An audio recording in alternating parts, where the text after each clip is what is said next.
Flyweight is the best division in the UFC.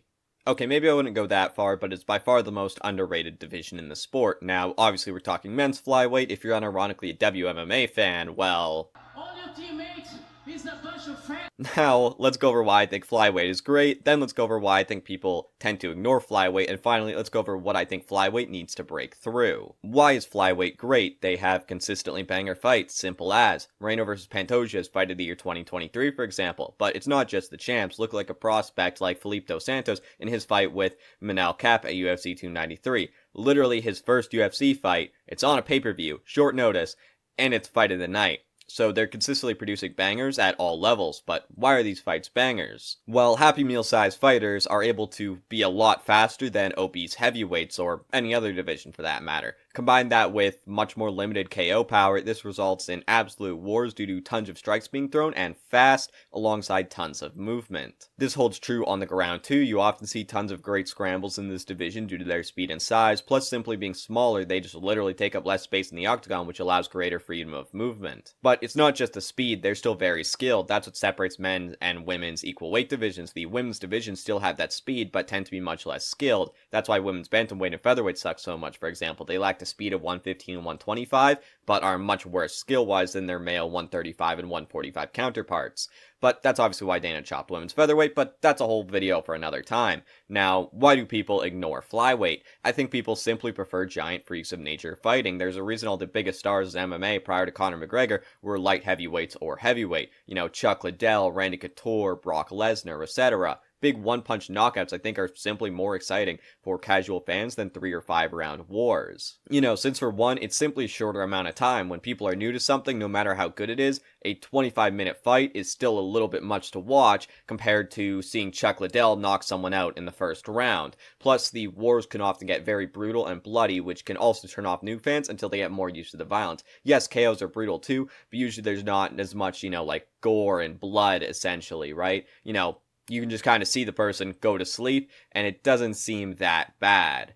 Plus, the one-punch KOs are better at going viral, since it's just one short clip. It's much easier to talk about that crazy knockout on Twitter than the lengthy war, because there's just so much to the war to talk about. It's almost easier just to leave that as an awesome memory, compared to overanalyzing that crazy knockout. But here's reason number 2 I think people ignore and don't care about flyweight. Demetrious Johnson. Okay, I'm sorry, don't click off, but hear me out. Demetrious Johnson, while legendary, I think is actually one of the reasons flyweight is unpopular. People simply aren't super into super dominant champs. You know, DJ, every single one of his successful defenses were a finish or a unanimous decision.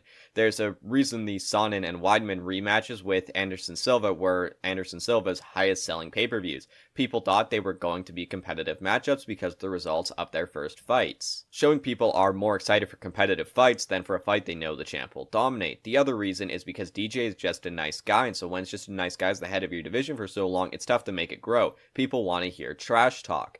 It also has to be good trash talk. Sorry Triple C, but there's a reason he didn't blow up the division either. You could argue featherweight was in a similar situation for a long time under Aldo's reign, then featherweight blew up with Conor McGregor, so maybe flyweight needs its very own Conor McGregor. Again, no disrespect to Aldo or DJ, but they simply didn't do big numbers. So who could be flyweight's big star that could break the division through and make it more popular, since this is obviously what flyweight needs to break through and become a more popular division. Well, Moreno and Figgy were great, being extremely exciting fighters, but it's that lack of English I've mentioned in previous videos about UFC stars that prevented them from getting to their next level.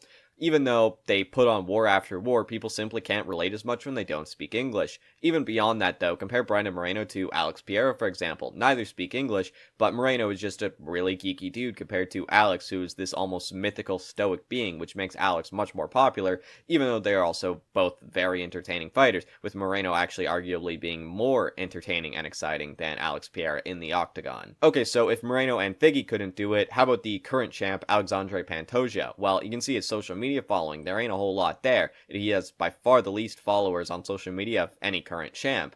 And I think he kind of blew his chances at changing that after putting on such a snoozer at UFC 296. If Pantoja's defense at UFC 296 was another banger like his capturing of the title versus Moreno earlier in the year, I think it would have benefited the division tremendously. Mainly because Edwards versus Covington was so boring, and the whole card itself was honestly kind of disappointing. If Pantoja and Royval had a war, people could have said, oh, look how good the flyweight title fight is compared to that welterweight one, and it would have been amazing, and people would have been talking about their fight over any other fight on the card. But nope, Royval really tried to make it exciting, especially in the 5th round there, but Pantoja unfortunately just wanted to lay on him instead, and I think took away a big spotlight opportunity from the flyweight division by doing so. With all that said then, who's gonna be that star who lifts up flyweight? Well... Shut the fuck down. Sit down. You don't think this is Strickland. Sit the fuck down. Sit the fuck down.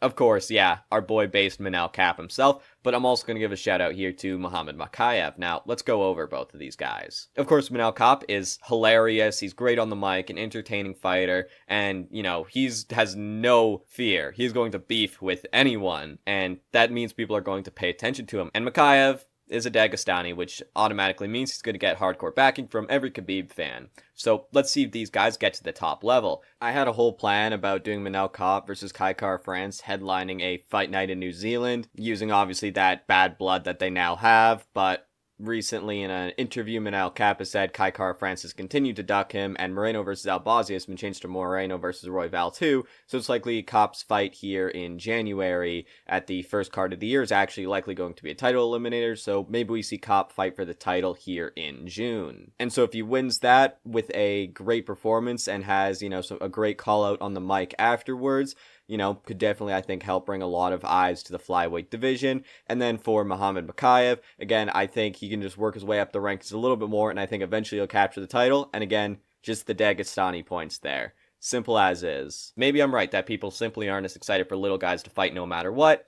Maybe that's the case, but I'd certainly love if it wasn't the case, and, you know, these fights got a little bit more love, because I absolutely love a lot of these fights we're seeing in the flyweight division. But comment down below what you think about all of this. Thanks for watching, and we'll see you next time.